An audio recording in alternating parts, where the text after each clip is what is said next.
Hello everyone, welcome back to my channel. आज के इस वीडियो में हम बात करेंगे classification of second order partial differential equations के बारे में। पहले हम बात करेंगे ऐसी इक्वेशन के बारे में जो सिर्फ दो वेरिएबल्स में हो, एक्स एंड वाई के अंदर। फिर हम बात करेंगे जनरलाइज्ड इक्वेशन के बारे में जिसके अंदर दो से ज़्यादा इंडिपेंडेंट वेरिएबल्स हो सकते हैं। तो आइए शुरू करते हैं। पहला टाइप हमारे पास है सेकेंड ऑर्डर की ऐसी पार्शियल डिफरेंशियल इक्वेशन जिसके अंदर दो independent variable x and y है और डिपेंडेंट वेरिएबल हमारा जेड है। उसका जनरल फॉर्म है r into r plus s into s plus t into t plus f of x y z comma p comma q equals to 0, जहाँ पर small p हमारे पास है डॉ जेड बाय डॉ x, q है हमारे पास doh z by doh y, r है हमारे पास डॉ स्क्वायर जेड बाय डॉ एक्स स्क्वायर, s है डॉ स्क्वायर जेड बाय डॉ एक्स वाई एंड t है हमारे पास doh square z by doh y square. Capital R S T हमारे पास फंक्शंस हैं एक्स एंड वाई के। तो ऐसी इक्वेशन को जो हम हाइपरबोलिक तब कहेंगे जब हमारे पास S square minus four R T greater than 0 आए, यानी कि हमें S square minus four R T की वैल्यू निकालनी है। डिपेंडिंग की वैल्यू का क्या साइन आ रहा है, वैल्यू क्या आ रही है, उसके ऊपर हम कहेंगे कि इक्वेशन पैराबोलिक है या हाइपरबोलिक है या इलिप्टिक है।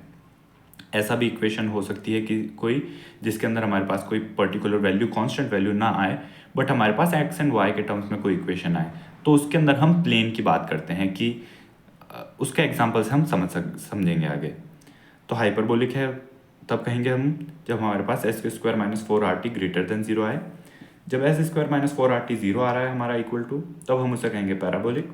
And S square minus four R T less than 0 पे हम कहेंगे इलिप्टिक। काफ़ी सिंपल है ये इसका अंदर क्लासिफिकेशन करना। आइए अब देखते हैं जनरल के लिए। For second order partial differential equation in more than two independent variable, हमारे पास यहाँ पर इंडिपेंडेंट वेरिएबल है वो दो से ज़्यादा है, तो हमने यहाँ पर माना जनरल केस कंसिडर करने के लिए x1 x2 and so on till xn हमने n इंडिपेंडेंट वेरिएबल माने जिनके रेस्पेक्ट में हमने पार्शियल डिफरेंशिएशन किया है डिपेंडेंट वेरिएबल जिसको हमने यहाँ पर u माना है। तो यहाँ पर हम इसे जनरल फॉर्म में लिख सकते हैं summation i equal to 1 to n summation j equal to 1 to n A I J, यहाँ पर A I J B I and c हमारे पास कॉन्स्टेंट्स हैं, डॉ स्क्वायर यू बाय डॉ एक्स आई डॉ X J plus summation I equal to 1 to N B I डॉ U by डॉ एक्स आई। अब यहाँ पर हमारे पास जब आई इक्वल्स टू जे होगा तब हमारे पास डॉ स्क्वायर एक्स आई बन जाएगा, डॉ एक्स स्क्वायर बन जाएगा, डॉ एक्स आई स्क्वायर बन जाएगा। एंड जब अलग अलग होंगे तो डॉ एक्स वन डॉ एक्स टू इस तरीके से बन जाएगा, जैसे हमारे पास डॉ स्क्वायर यू बाय डॉ एक्स डॉ वाई बनते हैं जब हम दो वेरिएबल्स की बात करते हैं। अब हम जानते हैं डॉ स्क्वायर बाय डॉ एक्स डॉ वाई या फिर डॉ स्क्वायर बाय डॉ वाई डॉ एक्स दोनों एक ही होते हैं, ऑर्डर का कोई फर्क नहीं पड़ता, इसलिए हमने कहा ए आई जे इज इक्वल्स टू ए जे आई, ये कॉन्स्टेंट सेम रहेंगे, कोई अलग टर्म्स नहीं रहेंगी। नाउ इसके लिए हम क्लासिफिकेशन करने के लिए दो मेथड्स होते हैं। एक होता है एक मैट्रिक्स बना के, रियल मैट्रिक्स बनाकर उसकी आइगन वैल्यूज निकालने का। सिंपलर मेथड है कैरेक्टरिस्टिक क्वाड्रेटिक इक्वेशन बना के हम सीधा निकाल सकते हैं। तो कैरेक्टरिस्टिक क्वाड्रेटिक इक्वेशन हमें बनाने के लिए क्यू अल्फा से हम उसे डिनोट करते हैं एंड हम लिखते हैं summation I equal to 1 to n summation j equal to 1 to n alpha i j a I j alpha i into alpha j. यहाँ पर हम आई और जे की वैल्यूज़ वेरी करेंगे। अगर हमारे पास फॉर एग्जांपल तीन वेरिएबल्स होंगे तो यहाँ पर a11 a12 a22 इस तरीके से वेरी होंगी।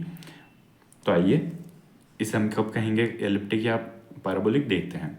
Elliptic if all squares are non zero and of same sign, यहाँ पर जब भी हमारे पास जो अल्फा की क्वाड्रेटिक इक्वेशन बनेगी उसके अंदर हम ग्रुप सेपरेट करेंगे, स्क्वायर्स को सेपरेट आउट करेंगे, डिपेंडिंग कि कितने स्क्वायर बनेंगे हमारे पास उसके ऊपर हम इक्वेशन को क्लासीफाई करेंगे। आगे एग्जाम्पल देखेंगे तो ये और अच्छे से क्लियर होगा। तो if all squares are non zero, अगर सारे स्क्वायर नॉन जीरो हैं और सेम साइन के बनेंगे तब हम कहेंगे कि ये इलिप्टिक है।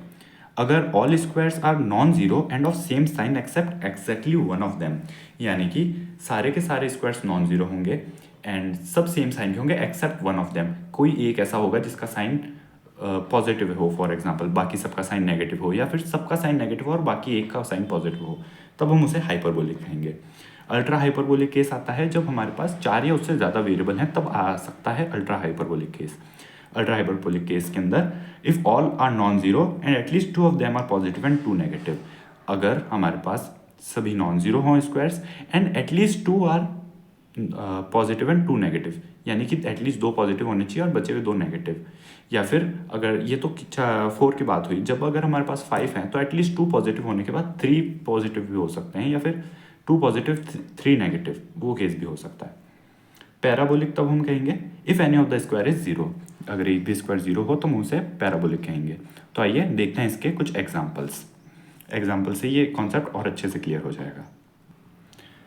तो आइए हमें क्लासीफाई करना है doh square z by doh x square plus doh square z by doh y square is equals to doh z by doh y को। अब यहाँ पर ये हमारे पास सेकंड ऑर्डर का नहीं है, तो इसके कोएफिशिएंट की हमें ज़रूरत नहीं है। तो हमारे पास कैपिटल आर की वैल्यू है 1, जो कि doh square z by doh x square का कोएफिशिएंट है, एस की वैल्यू 0 एंड टी की वैल्यू 1, जो कि doh square z by doh y square का कोएफिशिएंट है T. Doh square z by doh x doh y हमारे पास है नहीं, तो इसका कोएफिशिएंट 0। तो एस स्क्वायर माइनस 4RT हमने किया 0 माइनस 4, बिकॉज एस 0 था एंड 4RT RRT 1 थे, तो हमारे पास बचा 4। -4 इज लेस देन 0, -4 हमेशा लेस देन 0 होगा, तो हम कहेंगे कि ये इक्वेशन जो है वो एलिप्टिक रहेगी हमेशा। नेक्स्ट हम देखते हैं मोर देन 2 वेरिएबल्स का example. Doh square you by doh x square plus doh square you by doh y square plus doh square you by doh z doh x plus 2 doh square you by doh y doh z. अब यहाँ पर हमें coefficients कैसे बनाने हैं। हम x, y और z को, हमारे पास जनरल इक्वेशन में xi और xj थे, तो यहाँ पर हम क्या कर सकते हैं, हम यहाँ पर x, y और z को x1, x2, x3 की तरह कंसिडर कर सकते हैं, क्योंकि इंडिपेंडेंट वेरिएबल्स यहाँ पर कितने हैं, यहाँ पर हमारे पास 3 इंडिपेंडेंट वेरिएबल हैं। तो हम इसे इस तरीके से करेंगे, तो x1, x2 एंड ये x3 z है हमारे पास। नाउ हमारे पास x1 के रिस्पेक्ट में जब स्क्वायर है, तो हमने देखा था अभी पीछे कि a11 हमारे पास तब होगा जब हमारे पास डो स्क्वायर बाय डो x1 स्क्वायर होगा।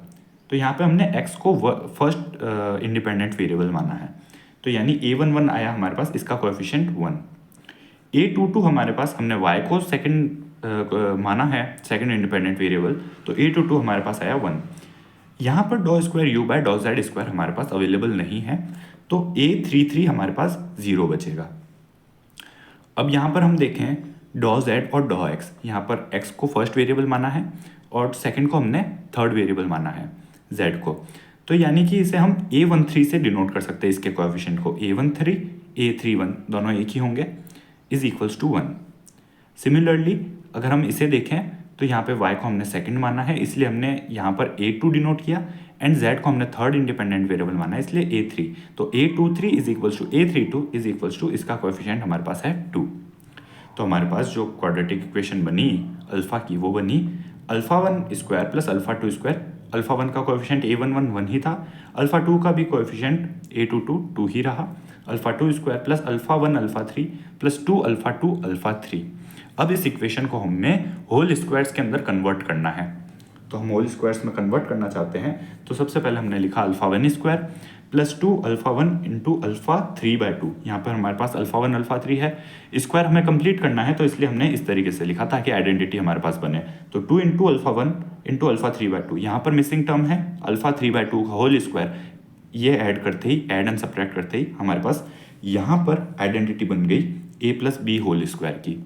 इसे हमने नेक्स्ट स्टेप में कर दिया α1 प्लस α3/2 होल स्क्वायर। सिमिलरली अगर हम देखें α2 स्क्वायर था हमारे पास एंड 2α2 α3 था, अब 2α2 α3 है, तो हमारे पास α3 स्क्वायर ही कम है आइडेंटिटी बनाने में, तो हमने इसे α3 स्क्वायर को भी ऐड एंड सब्ट्रैक्ट किया, तो हमारे पास ये आइडेंटिटी यहाँ पर भी कंप्लीट हो गई। तो हमारे पास नेक्स्ट स्टेप में ये बन गया α2 प्लस α3 का होल स्क्वायर। बची हुई टर्म्स को हमने ऐड कर दिया, -α3 square by 4 and α3 square by 4, इन्हें ऐड किया तो हमें मिला -5 α3 होल स्क्वायर बाय 4। हमारे पास 2 स्क्वायर बन चुके हैं, तीसरे को भी स्क्वायर फॉर्म में लिखना है, तो हमने लिखा -√5/2 α3 का होल स्क्वायर। अब यहाँ पर हमारे पास पहले 2 टर्म्स का हमारे पास 3 स्क्वायर्स बने हैं, क्योंकि 3 वेरिएबल थे, 3 इंडिपेंडेंट वेरिएबल्स, तो हमारे पास एटलीस्ट 3 स्क्वायर्स तो बनने ही चाहिए थे। तो हमारे पास 3 स्क्वायर्स बन चुके हैं, एंड 3 स्क्वायर्स बन चुके। हम देख सकते हैं हमारे पास पहले का साइन प्लस है, पहले का दूसरे का भी साइन प्लस है, तीसरे का साइन हमारे पास नेगेटिव है, यानी कि सबके साइन सेम है, एग्जैक्टली एक का साइन रिवर्स है। अगर हमारे पास सब प्लस आते या सब नेगेटिव आते तब हम कहते हैं कि ये जो पार्शियल डिफरेंशियल इक्वेशन है ये एलिप्टिक है, बट हमारे पास एग्जैक्टली एक जो टर्म है उसका साइन हमारे पास चेंज है, नेगेटिव है, तो इसलिए हम इसे कहेंगे हाइपरबोलिक इक्वेशन। आइए अब एक और एग्जाम्पल देखते हैं।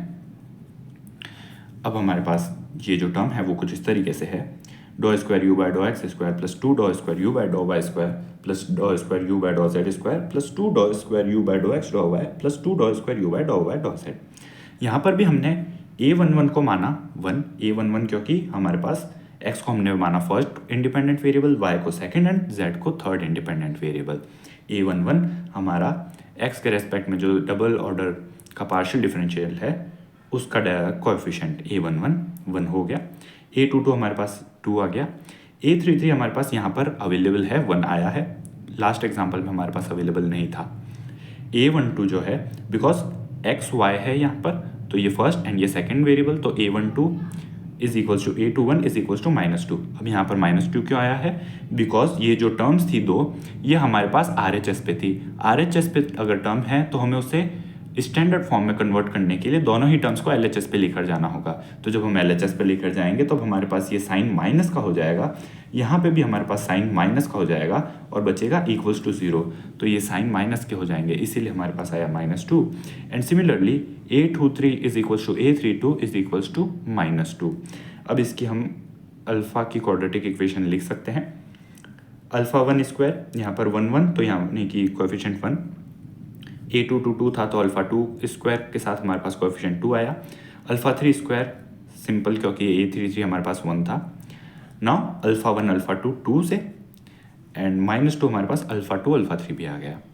नाउ अब हमें वापस से यहाँ पर स्क्वायर बनाने हैं, तो हमने वापस सेपरेट किए alpha 1 square -2 alpha 1 alpha 2 plus alpha 2 square, यहाँ पे 2 अल्फ़ा 2 स्क्वायर है तो हम इसे ब्रेक कर सकते हैं alpha 2 square plus alpha 2 square में, इसे हमने यहाँ पर ब्रेक किया है। तो फर्स्ट वाला इक्वेशन आप देख सकते हैं, इन 3 टर्म से हमारे पास आइडेंटिटी कंप्लीट हो जाएगी alpha 1 minus alpha 2 whole square की। बची हुई जो 3 टर्म्स हैं उससे हम देख सकते हैं alpha 2 square -2 alpha 2 alpha 3 plus alpha 3 whole square. यहाँ पर हमारे पास आइडेंटिटी कंप्लीट हो गई alpha 2 minus alpha 3 whole square की। अब यहाँ पर हमारे पास 3 इंडिपेंडेंट वेरिएबल थे बट स्क्वायर्स हमारे पास सिर्फ 2 आए, यानी कि हमें तीसरे स्क्वायर को 0 कंसिडर करना ही पड़ेगा।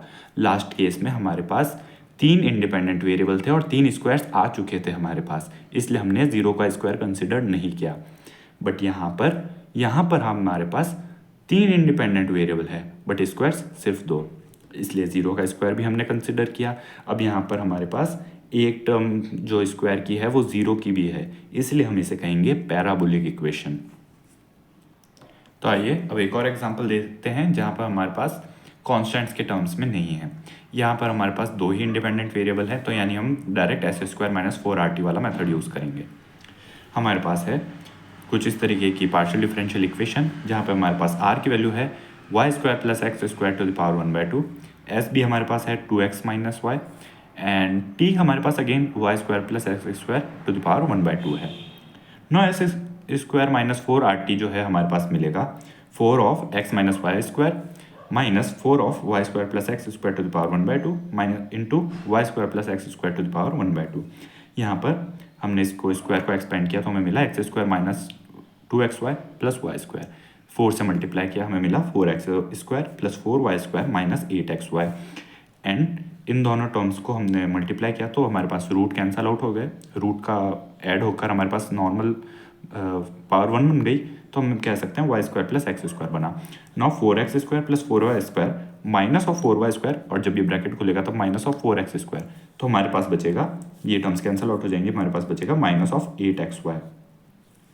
अब यहाँ पर हमारे पास कांस्टेंट नहीं है तो हमें इसे कंपेयर करना पड़ेगा, हमें तीनों केस लिखने पड़ेंगे। तो हम कह सकते हैं ये इलिप्टिक कब होगी हमारे पास? इलिप्टिक होगी जब हमारे पास s² - 4rt की वैल्यू लेस देन 0 हो, यानी कि माइनस ऑफ 8xy जो है वो लेस देन 0 हो, यानी कि xy ग्रेटर देन 0। यहाँ पे हमने 8 का डिवाइड दिया है एंड नेगेटिव से मल्टीप्लाई करवाया है तो हमारे पास इनइक्वालिटी का साइन चेंज हो गया। पैराबोलिक हमारे पास होगी जब -8xy इक्वल्स टू 0 आए, यानी कि xy इक्वल्स टू 0 आ जाए। एंड हाइपरबोलिक हमारे पास तब होगी जब -8xy जो है हमारा वो ग्रेटर देन 0 हो। एंड ये ग्रेटर देन 0 तब आएगा जब हम इसे वापस से 8 से डिवाइड देंगे एंड माइनस से मल्टीप्लाई देंगे तो हमें मिलेगा xy इज़ लेस देन 0। तो ये तीनों ही केस हमें लिखने पड़ेंगे। तो friends, I hope you like this video. मिलते हैं अगले वीडियो में, तब तक के लिए take care and thanks for watching.